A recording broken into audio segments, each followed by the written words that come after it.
So, ladies and gentlemen, hereby I would like to welcome everybody at the inaugural lecture of Professor Robert van Voren.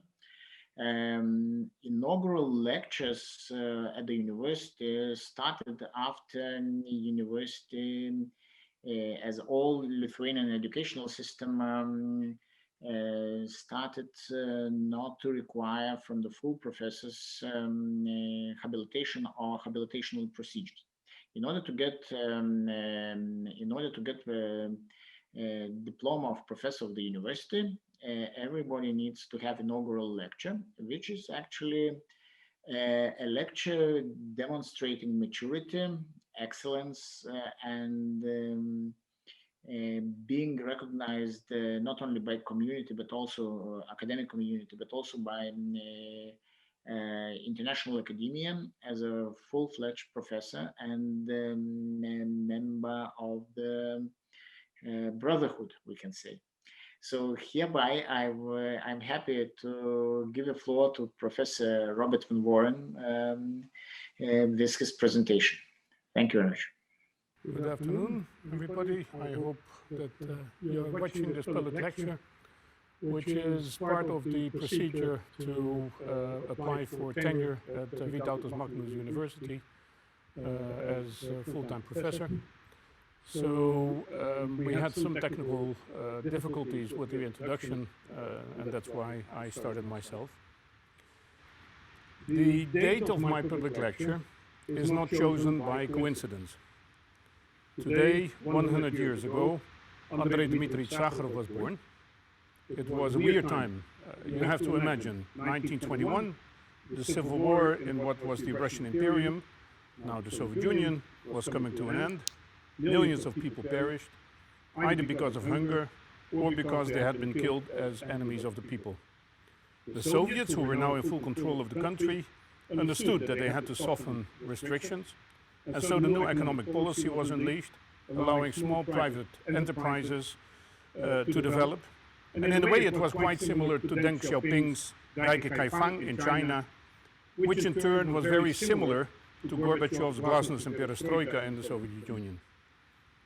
But like in China, this liberalization eventually resulted in a period of repression and the elimination of anything that could threaten the greatness of the Soviet nation.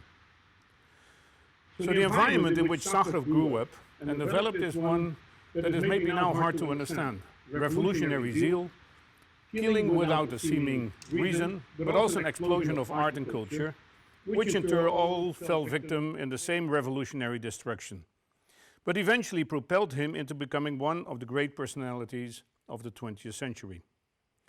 Stemming from a highly intellectual Moscow family, by the way, with some Lithuanian roots, the combination of his intellectual genius and upbringing led to him becoming one of the key persons in developing the Soviet nuclear deterrence. Yet at the same time, this same combination made him the most proponent voice of nuclear disarmament and proliferation, much to the chagrin of the Soviet leadership, and eventually turned him into one of the moral leaders of the 20th century. And, I'm convinced, of today as well. Sakharov's image and stance is, I believe, timeless and is a symbol to us all. When I entered my field of work, which is best described as a crossover between human rights and mental health, but with a special interest in the post-Soviet region, Sakharov was for me a permanent example. In Soviet times, any substantial writing should have at least one quote of Lenin, but with him it was quite different. Reference to Sakharov was not based on some kind of iconic imagination, but on the pure fact that he did what we all hoped we would be able to accomplish, to take our social responsibility and accept the consequences. Sakharov was in that sense the opposite of Lenin. He was not a populist, he had no political ambition, and he did not want to impose anything on other people. All he wanted, and all he did, was to stand for his beliefs and was willing to pay the price for doing so. In a different way, but with the same determination, or maybe better put, inevitability, also to date, almost to the date 49 years ago, not far from here in Kaunas, the young student Romas Kalanta put himself on fire. The Soviets had a huge problem. His act of protest against the occupation of Lithuania that cost him his life resulted in massive demonstrations with the risk of spilling over to other cities in the country. In order to quell the unrest, Kaunas was sealed off from the rest of the country, and a group of psychiatrists was convened and given the task to find an explanation for Kalanta's gruesome act. They found it in his diary, where he wrote that he dreamed that one day Lithuania would be free. This was a clear act of insanity. Who could have such an imaginable and dangerous thought? It was a clear sign of sluggish schizophrenia, and thus he was posthumously declared mentally ill. The names of the psychiatrists who signed the diagnosis are well known, and while some might have signed under KGB pressure, knowing that this was utter nonsense, I do not exclude the possibility that some of them actually might have thought that only a mentally ill person could have chosen such a painful death for something that was then considered to be not more than a fata morgana.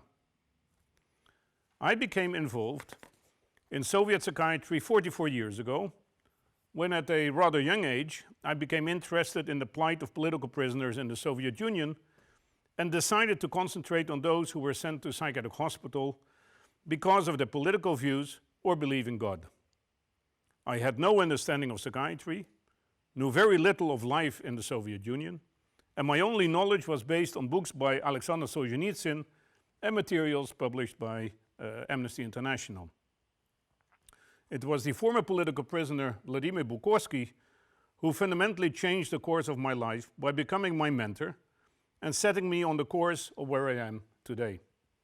He decided that I should become a Moscow correspondent after my studies, so I could smuggle documents and writings to the West and thus function as a sort of mailbox of the dissident movement.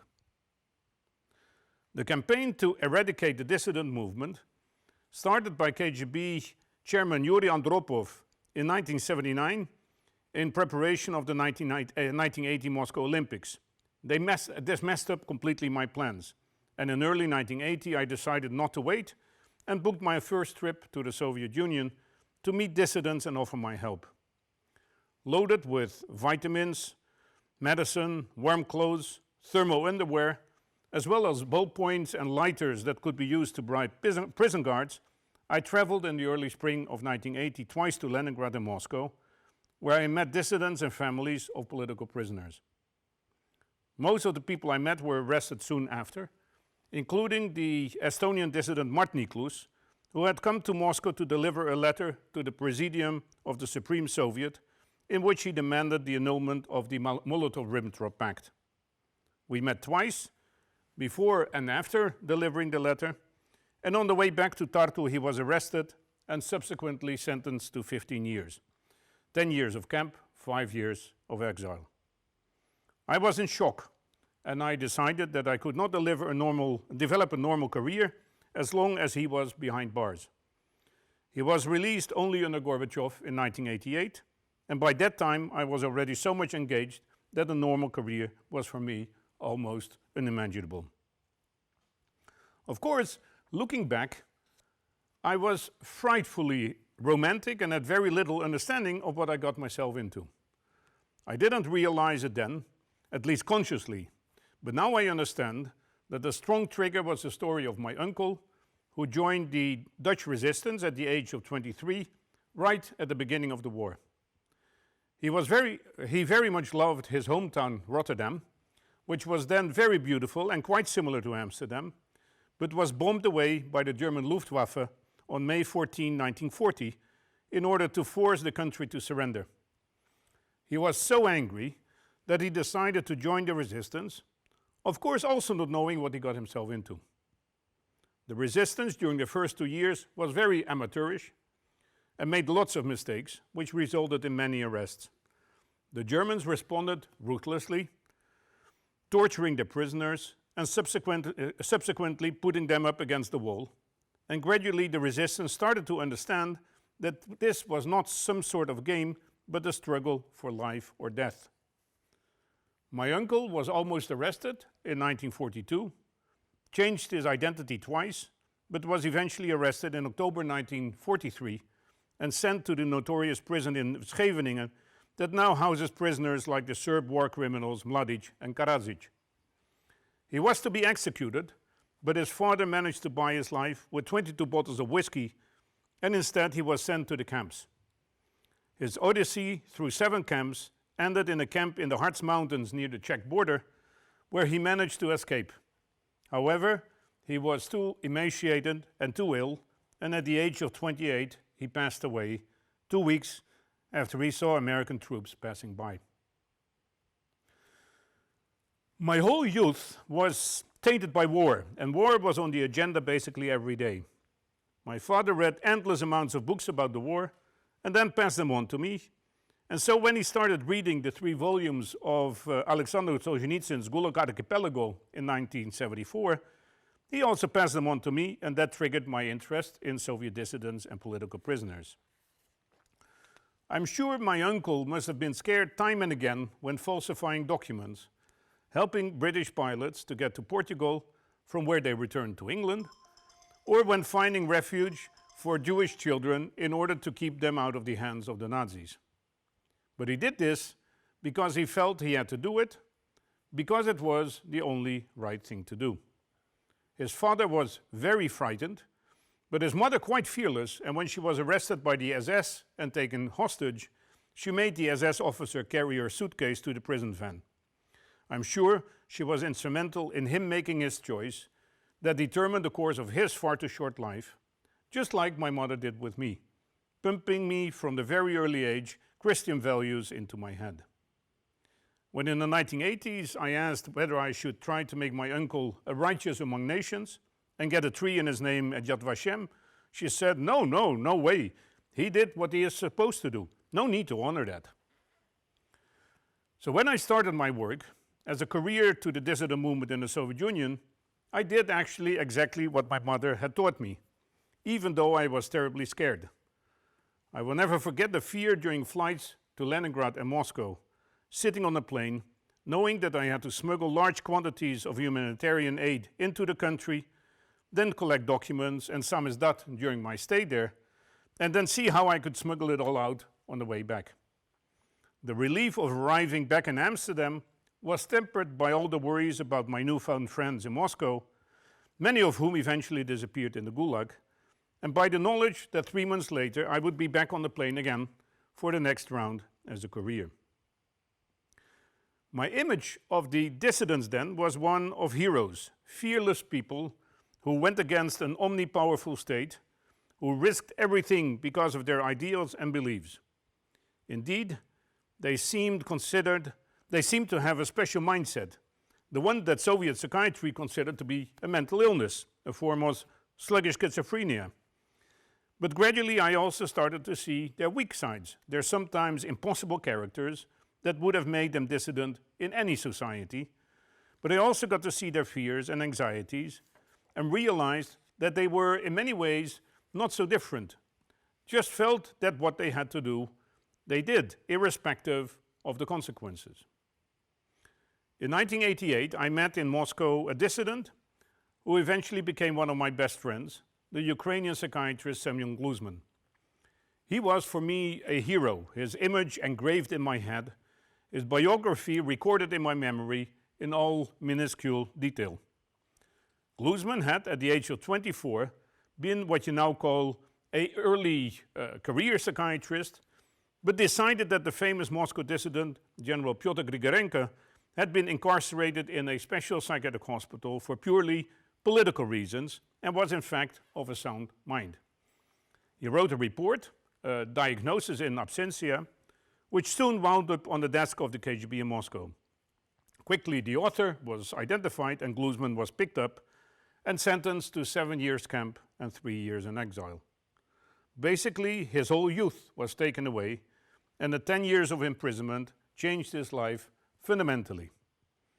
His memoirs, published several years ago, are a fantastic read, because not only did he meet prisoners who had been in the camps already since the 1950s, including some Lithuanian forest brothers, but also because he very honestly writes about his fears and his anxieties and the way he managed to keep his head up and remain morally intact.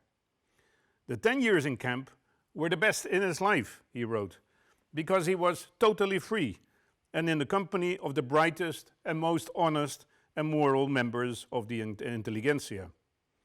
In a way, he felt sorry for the guards because they had to climb down from the watchtower at the end of the day and live in the Soviet Union, while Gluzman and his fellow prisoners had their own free haven. Of course, life was harsh and difficult, and the many hunger strikes he held out of protest against the conditions severely affected his physical health, but mentally he was stronger than ever, and the years in the camp were maybe the best possible school to learn to stand by your own convictions and not succumb to pressure by the authorities. At that time, in the 1980s, things were for me very much black and white, with dissidents of course being white and heroic, and the authorities being black and objectionable. In the course of time, I started to see things more sophisticatedly, more realistically, and I saw how some of the dissidents had actually quite unpleasant convictions or characters, and how some people within the system were seriously trying to do a good job and sometimes even trying to bring on change from within. One of those is another good friend, Andrei Kovalyov, whose father led the Soviet delegation to the negotiations that led to the signing of the Helsinki Accords in 1975. He later became Deputy Minister of Foreign Affairs under Eduard Shevardnadze. Andrei himself, as a young diplomat, worked in the Department of Human Rights and Humanitarian Affairs and was actively helping to bring about an end to the systematic abuse of psychiatry for political purposes. And very much to the anger of both the KGB and the Ministry of Health, who did not want to lose this tool of repression, it was eventually his boss, Eduard Shevardnadze, who demanded at the Politburo that the psychiatric abuse should stop. It was Semyon Gluzman, whom I mentioned earlier, who helped me to see things in a different light, more holistically, you could say, more three-dimensionally, whatever way you want to call it. His way of dealing with the trauma of 10 years incarceration was to get as close as possible to his former enemy and to befriend some of those who had been on the other side of the barricades. He became friends with the deputy director of the Ukrainian Secret Service, SBU, Vladimir Pristenko, and through Gluzman I also became acquainted with him.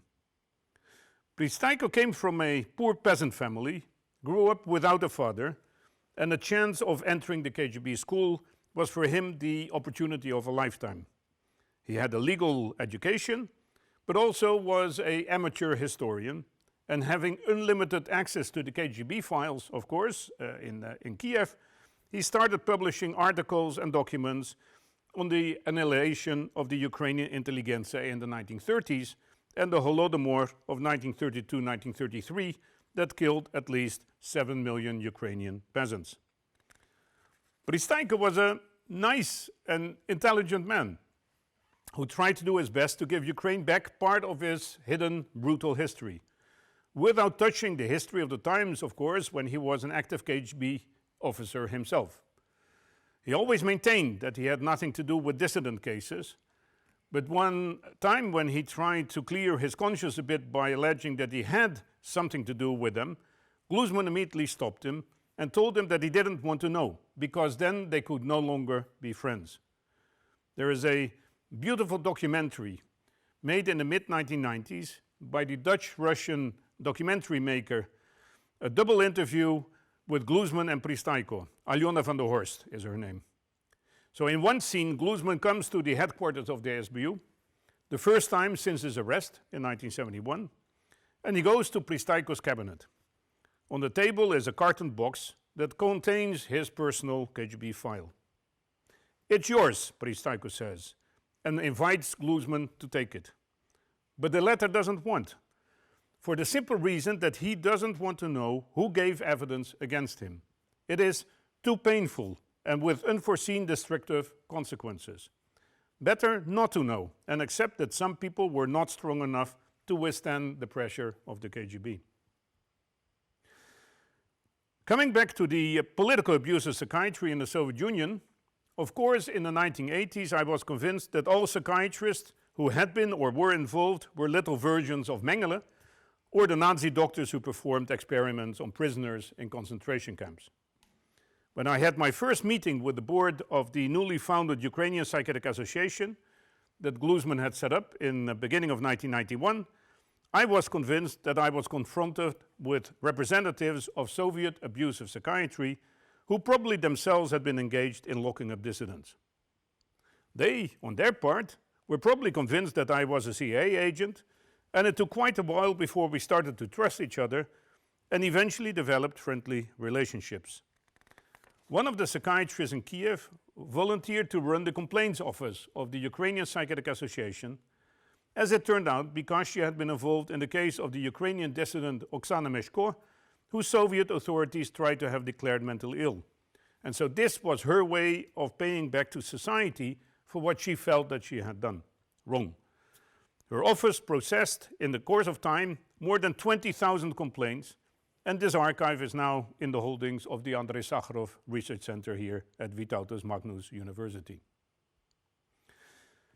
Since the late 1980s, I've been involved in supporting reformers in psychiatry in the region.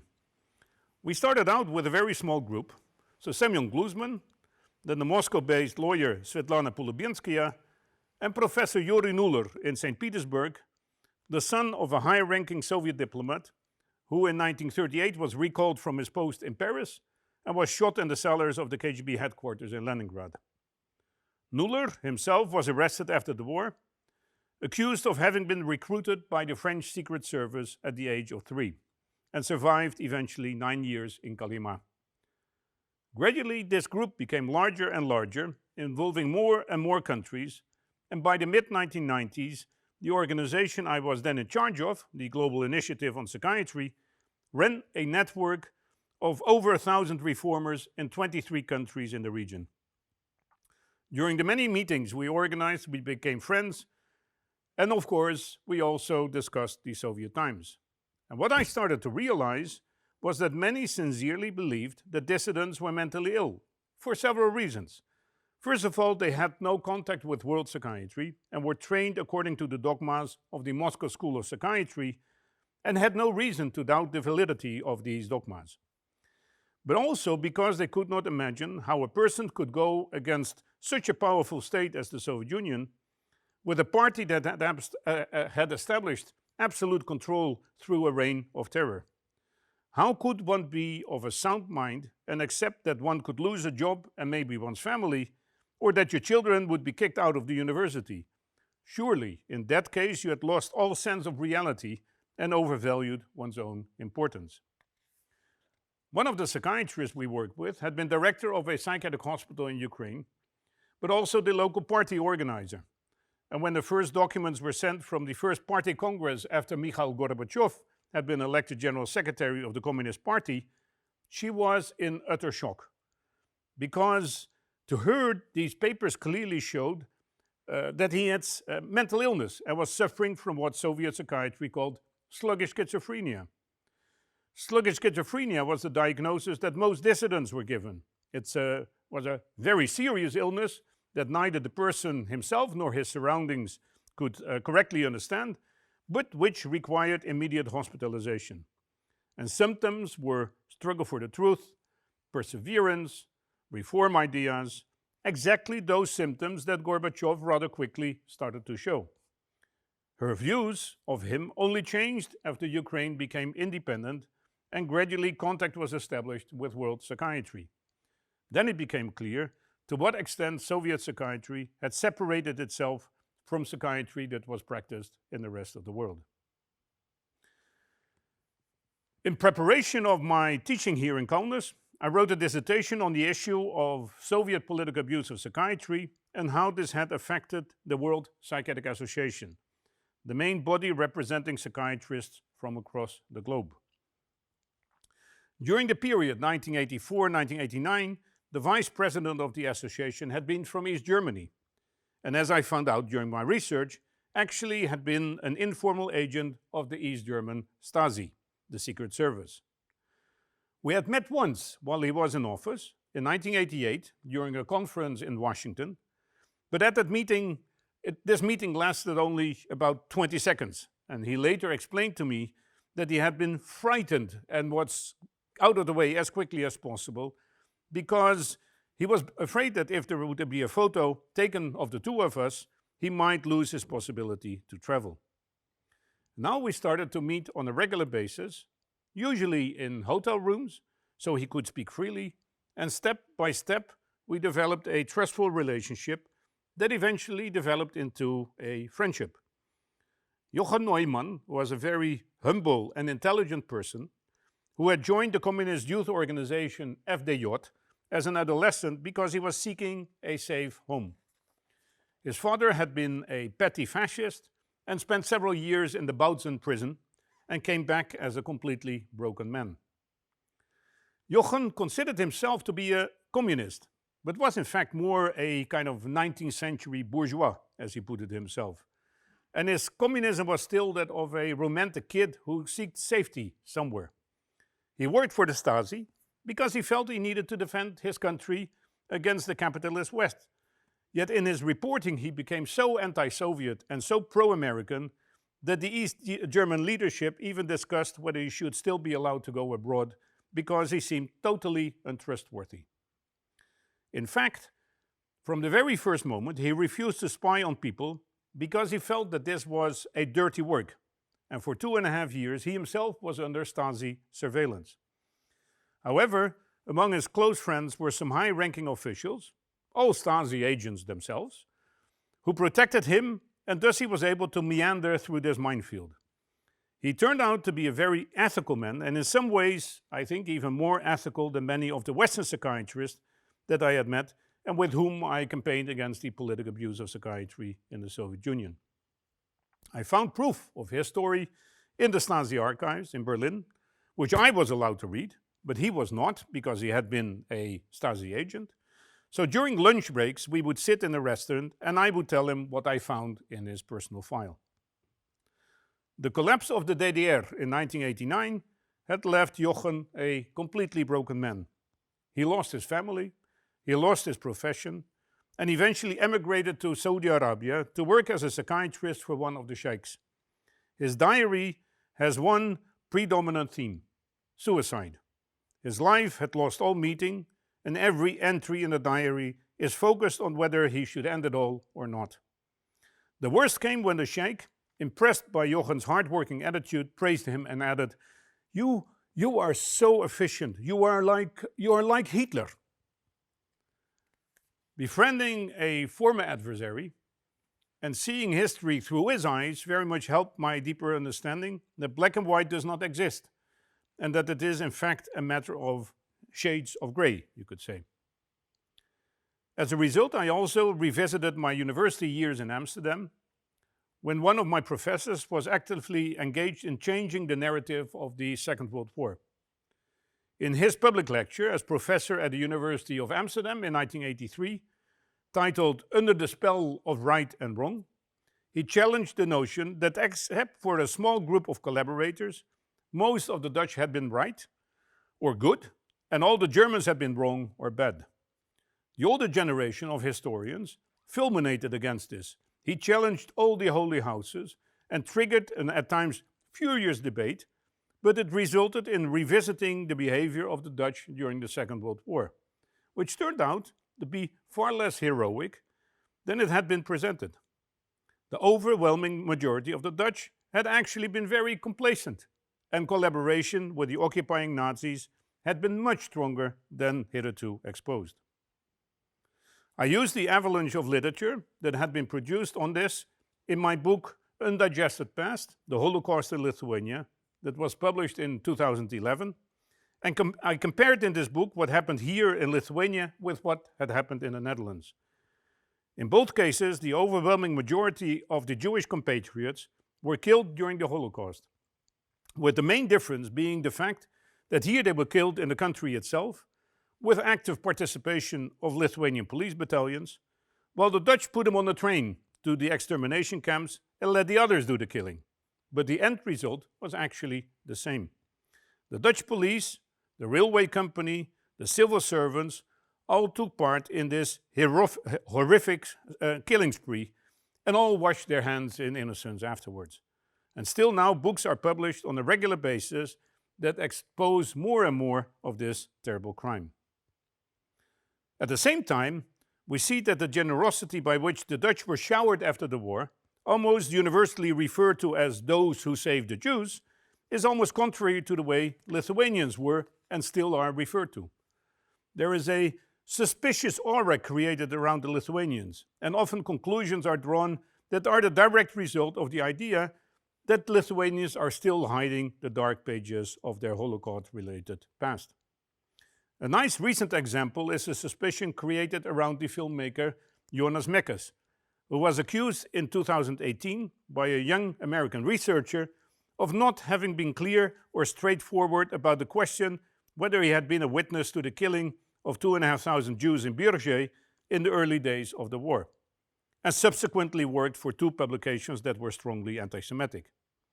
Miks did not write anything anti-Semitic himself, and might not have seen the mass grave, let alone the killing, but still he was considered guilty because he was there and was vague about his whereabouts. He was considered guilty by association, one could say, or rather, he was guilty of having been a bystander, the position in which usually 95% of the population finds itself. The researcher never asked himself the question whether this period might have been severely traumatic for a young man of 19 years of age, barely an adult, especially if he did witness the mass murder of the Jewish population in Birge. Because if that was the case, indeed the most natural method of surviving and remaining sane would be to forget, to such an extent that the memory would indeed be gone as if it never happened.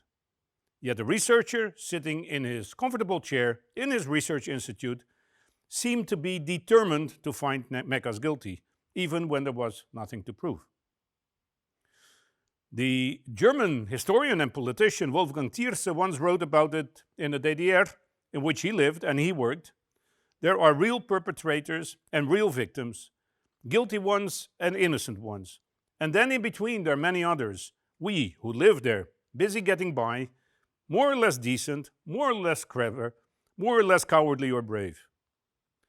Indeed, the overwhelming part of the population in any country prefers to be compliant and not risk life or livelihoods, and looks the other way when life becomes too dangerous.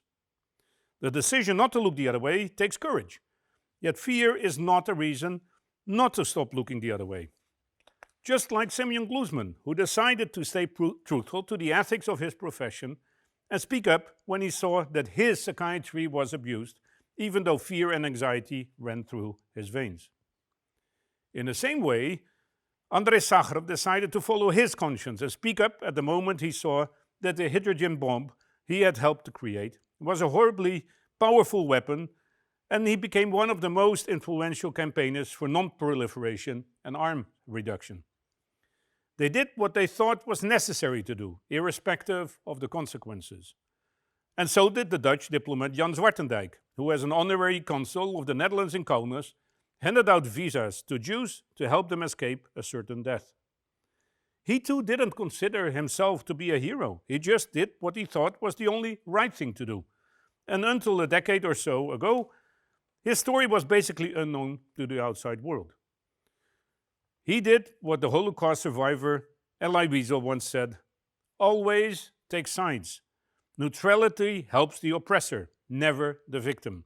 Silence encourages the tormentor, never the tormented." But what is right is also a concept that changes with time. Looking back, it is always easy to say what was the right decision. But at the moment itself, it is often much less clear, and the only thing one can do is go by one's own moral compass. Yet that compass is also affected by the socio-political and cultural climate of that time. Between 1945 and 1949, the Dutch army fought a war in the Netherlands Indies against what they considered rebels. And they tried with all means to keep this part of the world Dutch, part of the Kingdom of the Netherlands. My father was in his early 20s during the last year of the war and spent most of the war period hiding at home with a sign on the door, "Cholera, contagious," which prevented Nazis from entering the house and sending him off to Germany as a forced laborer. When a military operation started in the Dutch Indies, he registered himself as a volunteer, hoping to become a pilot, yet he was refused because of his eyesight. He was very upset because the possibility of finally taking part actively was denied. The military operations in the Dutch Indies were quite ruthless, further stimulated by the dangerous surroundings, the impermeable jungle, and the ability of the enemy to hide and suddenly appear out of nowhere. The so-called police actions, during which many innocent civilians were killed and many freedom fighters were similarly executed, were then seen by most as fully justified, and legendary figures like Raymond Westerveld, who through terror managed to subdue the uprising on the island of Celebes, were seen as heroes. However, according to the current standards and knowledge, he would have been considered a war criminal. Likewise, those who considered the police actions as war crimes in those days were often seen as traitors, while now the understanding is that they were perfectly right.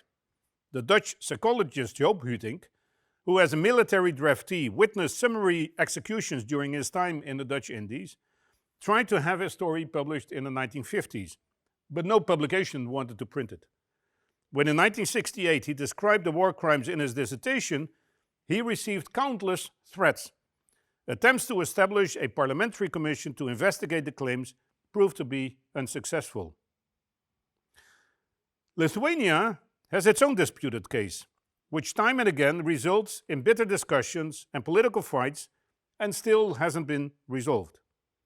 What I'm referring to is the case of Noreika, whose plaque is still hanging on the facade of the Wróblewski Library of the Lithuanian Academy of Sciences. Or rather, it's again hanging there because in 2019 the plaque was demolished by a sledgehammer by an unknown protester, but then put back together, glued together, and put up on the wall, only to be removed by the mayor of Vilnius during the night. A few months later, a new plaque was put up, even bigger than the previous one, and so the case had again reached a stalemate. The issue with Noreika is that his life trajectory is one of victim and perpetrator at the same time. When the Second World started, Noreika ordered the establishment of the Jewish ghetto in Cholet and the expropriation of Jewish possessions. He subsequently became part of the anti-Nazi resistance, was as a result incarcerated in the Stutthof concentration camp, and after the war joined the anti-Soviet resistance as General Storm, Generolus Vietra, was caught, sentenced to death, and executed. Victim and perpetrator. He is definitely not the only one, but because of having been instrumental in the Holocaust, his plaque should not be hanging on the wall in the streets of Vilnius, nor should there be a monument in his birthplace. Both actually belong in a museum where both stories are told, just like the National Military Museum in Soesterberg in the Netherlands tell both the stories of Raymond Westerveld and Joop Huytink. Noreika is a perfect kaleidoscope, you could say, to tell the complex story of Lithuania during the 1940s, in which people did heroic deeds, but also made terrible mistakes and wrong choices.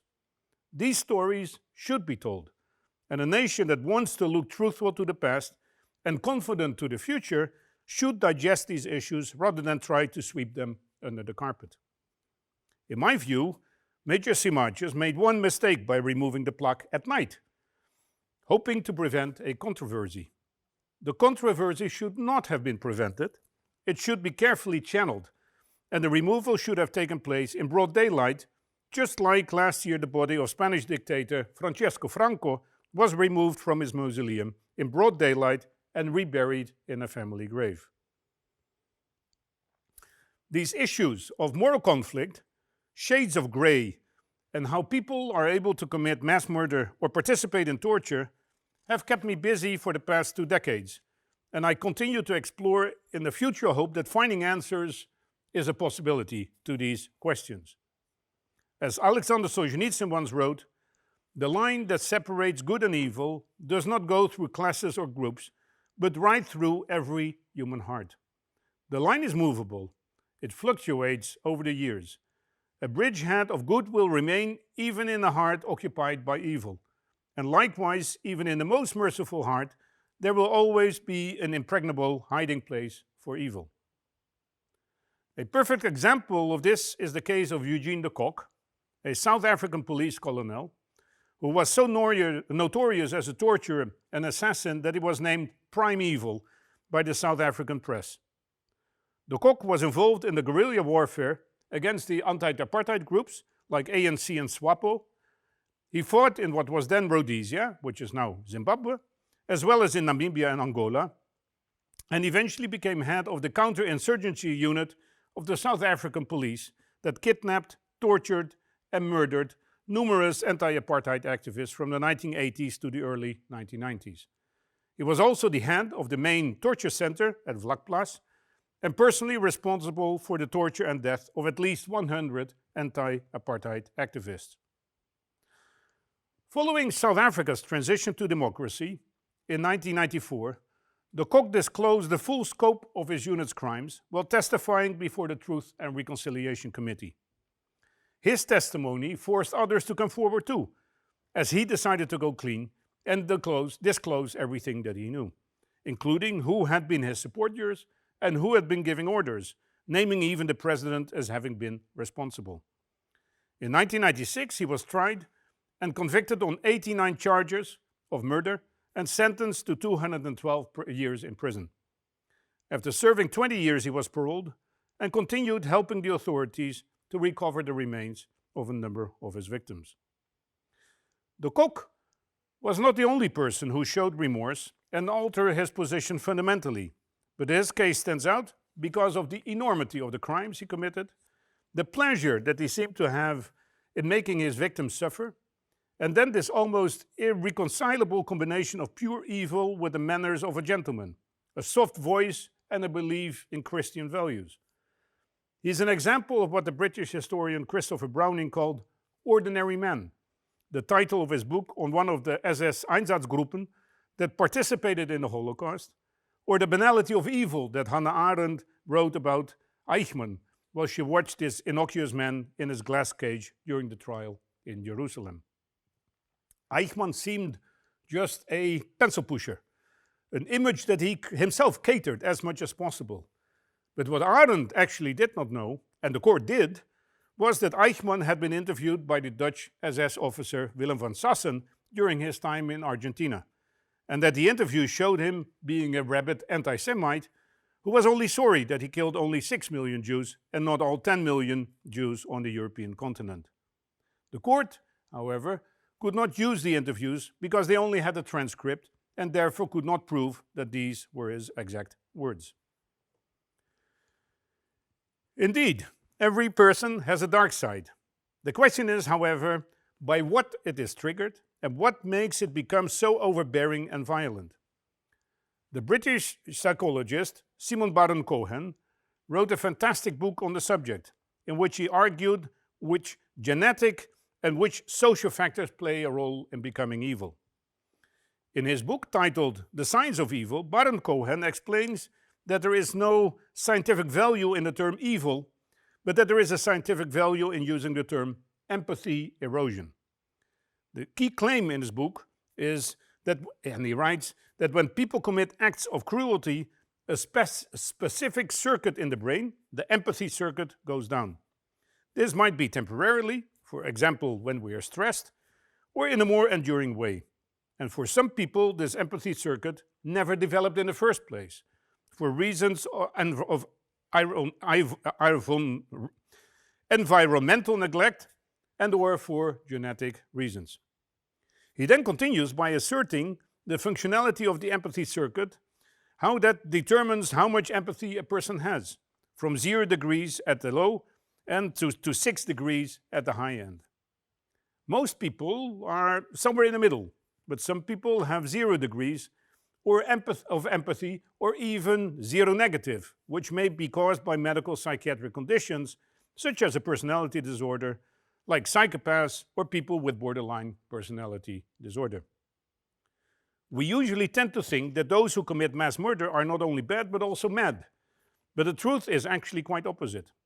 In fact, as Christopher Browning pointed out in his book Ordinary Men, most of them were actually quite normal. Even the 22 Nazi leaders who were put on trial in Nuremberg were not mentally ill, including Rudolf Hess, who had flown to Scotland in 1941 to try to broker a peace agreement with the United Kingdom, and unsuccessfully pretended to be suffering from amnesia. Actually, these 22 Nazi leaders on trial were quite intelligent, with IQs ranging from 122 to 148. Those who carried out the killings were neither psychopaths, which is quite logical because what commanders needed were people to follow orders, not psychopaths who tend to go berserk and are completely uncontrollable. Because of COVID-19, this public lecture is online, and I'm standing here in a completely empty hall and don't even know how many people are watching my presentation. It evokes very unsettling emotions, and in spite of the fact that we are already more than a year in this situation, it is still very difficult to accept.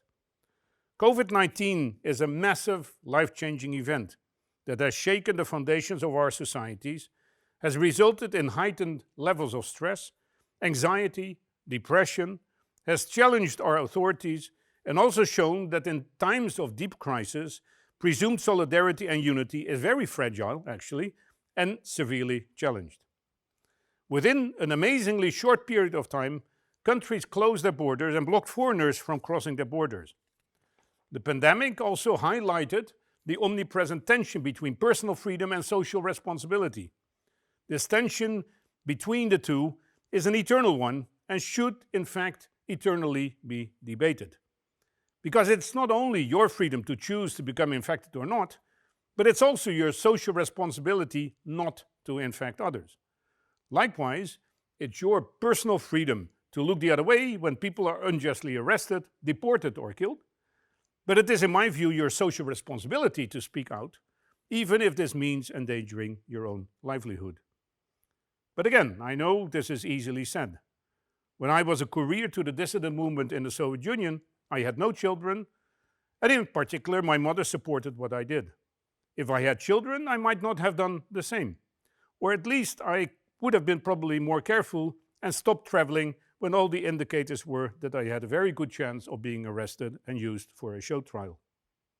So when in the winter of 2013-14 I was at Maidan in Kiev and things turned violent, I had to take the conscious decision to stay even if I would risk my health or my life. My children were grown up and my sense of social responsibility was stronger than my anxieties and fears. In conclusion, I applaud the bravery of many Belarusian citizens who have understood that unless they take their social responsibility, and by doing so endanger their personal freedom, nothing will ever change. As Alexander Solzhenitsyn put it in 1974 in his essay Live Not by Lies, let each of us make a choice, whether consciously to remain a servant of falsehood, or to shrug off the lies and become an honest man worthy of respect, both by one's children and contemporaries. It will not be an easy choice for a body, but it's the only one for the soul. It's not an easy path, but there are already people, even dozens of them, who over the years have maintained all these points and live by the truth. Thank you.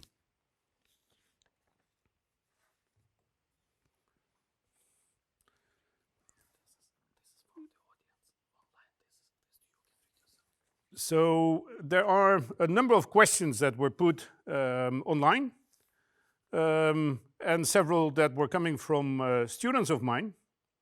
So the first one is, Andrei Sakharov was a man who by his example decidedly inspired generations for the struggle for freedom and human rights and set the course for many organizations in the field. What were the key characteristics of Andrei Sakharov's person that inspired you personally and might be attractive to younger generations in the future? And then the second is also related to Sakharov, how influential he actually was outside his own region in the West, and what were the key elements that made him an international figure. Was he only a useful tool for the West, or was he something more?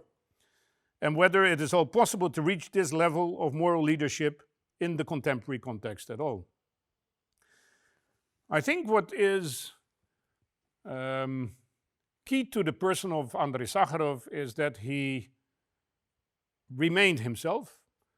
He did not create a fake image of himself. Yes, he was a brilliant scientist, but he did not place himself above others.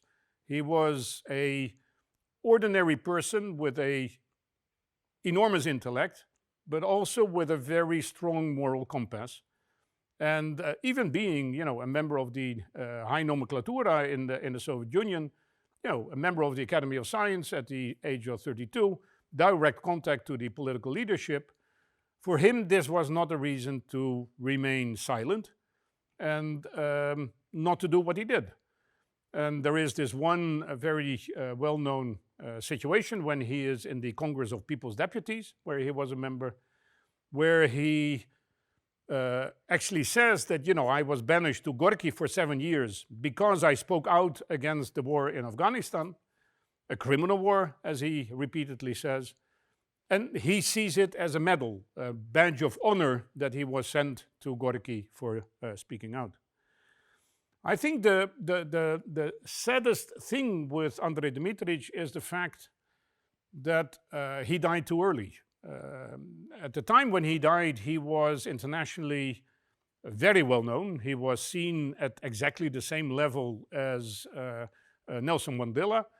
Not for nothing, the European Parliament decided to name its Human Rights Prize after Andrei Sakharov. In the Netherlands, there are 2 bridges over the Rhine at Arnhem. One is the Mandela Bridge, the other is the Sakharov Bridge.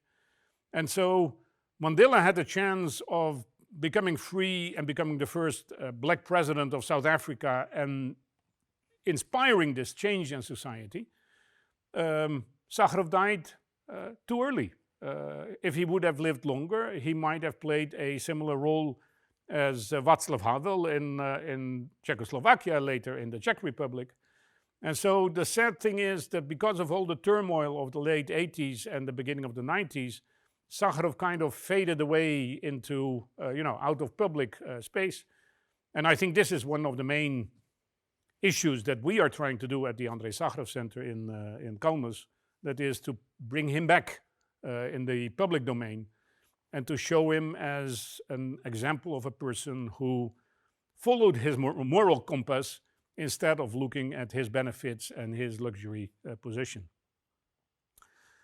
Then there is a question. Almost your entire life you spent defending human rights or helping those you defended.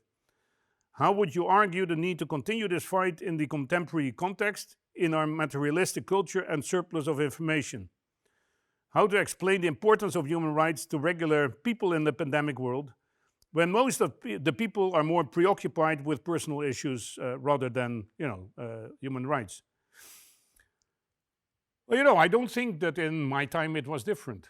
Of course, as I now understand, the story of my uncles had an influence. So as one friend, a psychiatrist, once told me, we are war children. Our whole life is kind of infused with war-related issues. But, also in my time, the younger generation was having a good time. We had flower power. I was educated in a school which was a little bit late. So we were smoking weed even during classes. I remember one of my fellow students was smoking weed because he was studying Chinese, and weed helped him very much to pass his exams.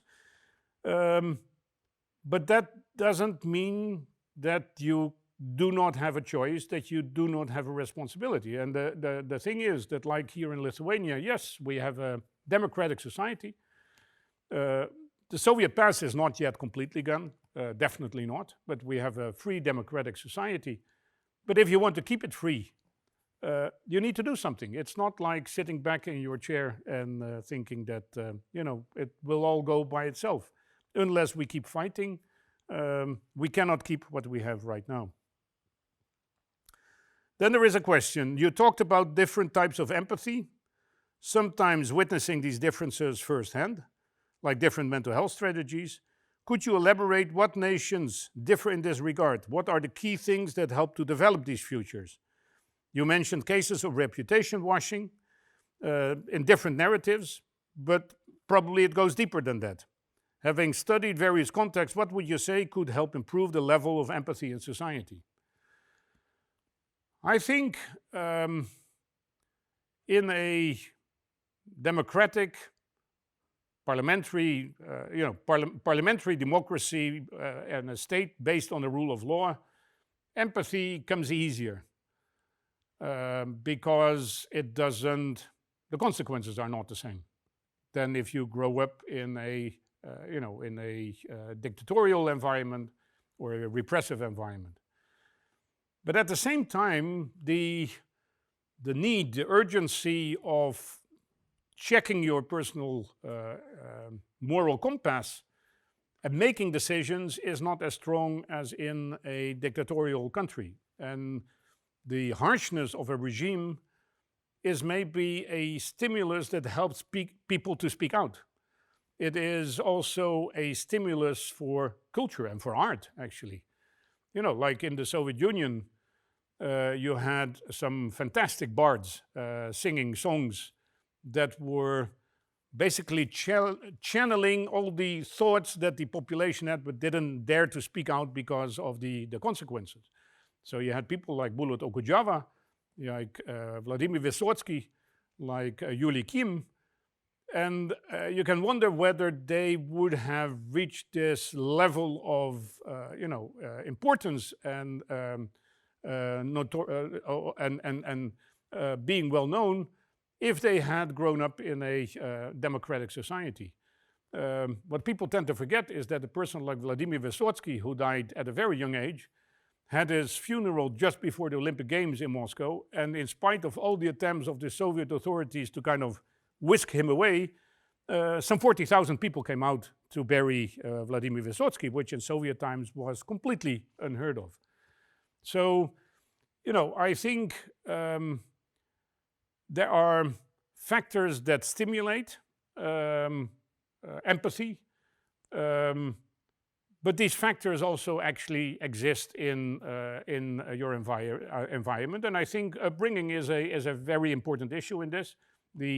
The message that you get from your parents, the way you are taught to think about others, not about yourself. And I think the book by Simon Baron Cohen, it's a very interesting because his first part is explaining that, you know, it's all in genes and it's all predetermined, and so there's nothing you can do about it. If you're bad, you're bad.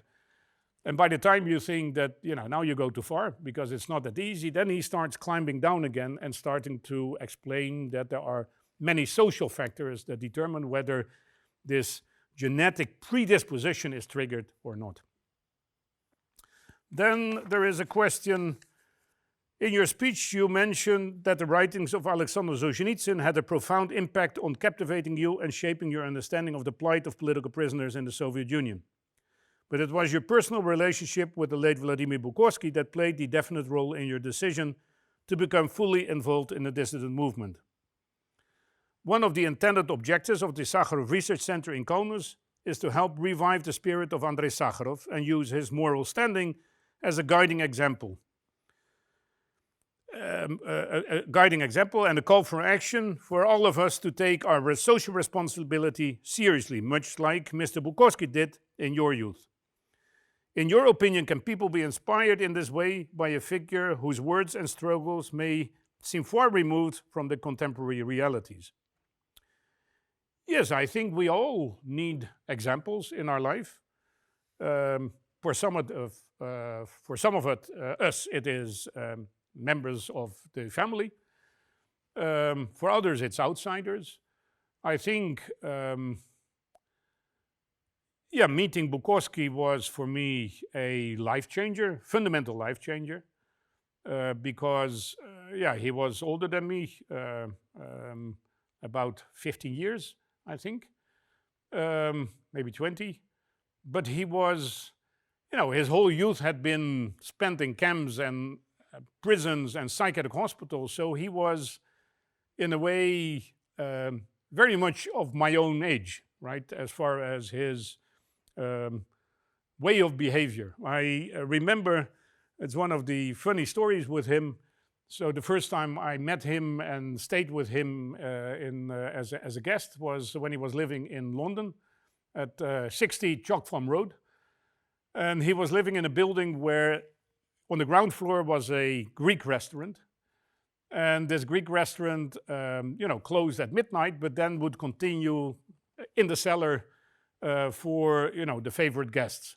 So they knew that you had to stick around till 12, and then the doors would go closed, and then everybody go in the cellar, and then the party would continue till 4 o'clock in the morning. So we were there many, many times. Bukowski was then very wealthy because his book had come out, was a bestseller all across the world.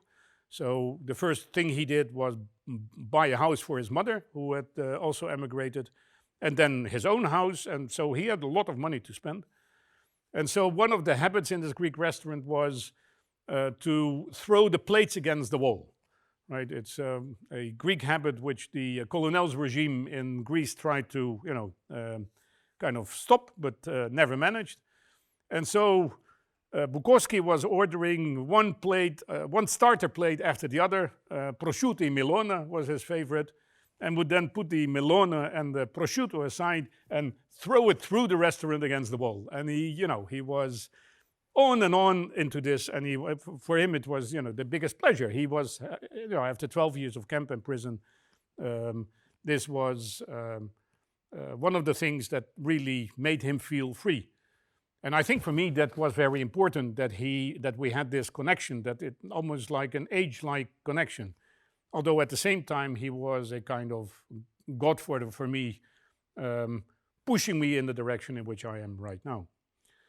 But I think Glusman is in that sense even more important, because Glusman, being the philosopher, helped me change this black-white view into one of shades of gray and trying to understand the other side. Because I think it's very easy to just push people away and say, well, you're bad, you're evil, you're on the wrong side. But it's trying to understand why people are there, why they make their choices, what is the person behind it, is, I think, essential also as a kind of mirror for yourself, because it also helps you to think about yourself.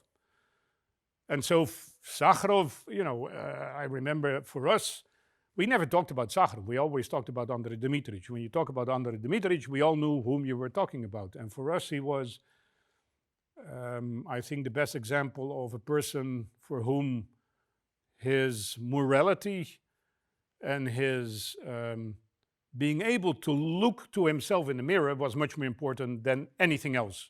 All the luxury, medals, etc., etc. Being able to look at yourself in the mirror is, in that sense, very important. In your personal, last question, in your personal life, it was your parents that instilled you with the moral values that allowed you later in your life to follow your conscience and to do what had to be done irrespective of the consequences. In this way, your decision was easy. But what would you say to those who weren't so fortunate and never received this guidance, and rather were left to shape their moral compasses on their own accord, and in the age dominated by information technologies that give way to illegitimate and at times nefarious actors to disseminate dangerous falsehood that can degrade the social fabrics of society? Again, my mother was, how to put it, pathologically honest. And yes, she instilled in me, much against my opposition, inner opposition, these basic Christian values. I was an impossible kid. I think at the age of 13, she kind of gave up trying to educate me. My father, his kind of favorite sentence was, you don't educate your children, you try to survive them. But somehow these constant drips of information and ideas helped shape me. But at the same time, there was a ground for this. It was not on a barren soul. So I think every person can have a example, can follow an example. It can be in your environment, it can be far away, it can be from a book. I think one of the things that we try to do at the Andrei Sakharov Research Center in Kaunas is to offer the possibility of, accepting our information, listening to us, and use that in making decisions in life. And I'm always very happy when, after a course, there are students that kind of pop out and they come to us and say, well, can we be an intern with you, or can we do this, or can we do that? And I can see it in the research papers that they write. And so I see it as my task to try to help people make choices in life, and hopefully, choices that are not only good for them, but also good for the rest of society. And I think this is one of the horrors of COVID, that I now have class where it's all kind of one-dimensional. You see faces, if you see faces, because a lot of students don't turn on their microphone or their camera, and I don't even know whether they are there. I sometimes test by saying, well, Birute, what do you think? And then there is no answer, so you understand that Birute is probably, I don't know, doing the dishes or something else. But I miss this connection with my students, and I very much hope that after the summer this will be quite different. And so, this is for me, being here and working here and teaching and engaging with young people is for me probably the best part of my life. It's the feeling that I really am able to do something that is beneficial to society and to individual people.